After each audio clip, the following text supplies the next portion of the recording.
की हे सरकार काय करतंय काय नाही करतंय किंवा त्याच्यामध्ये सिरियस आहे नाही आहे हे सगळं आपल्याला जाणीव आहे। पण मी आपल्या माध्यमातून सरकारला विनंती करू इच्छितो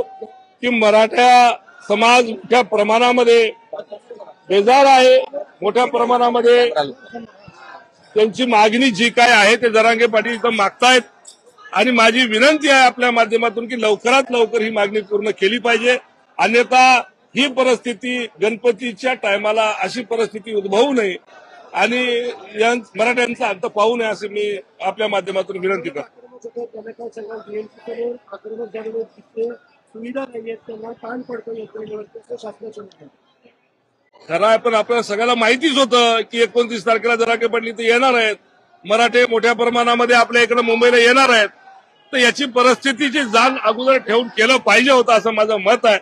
पण आता पण काही परिस्थिती हाताबाहेर गेलेली नाहीये, लवकरात लवकर सरकारने निर्णय घ्यावा, तिथे येऊन जरांगे पाटलाशी संपर्क साधावा आणि त्यांच्या मागण्या मान्य कराव्या, बस संपलं।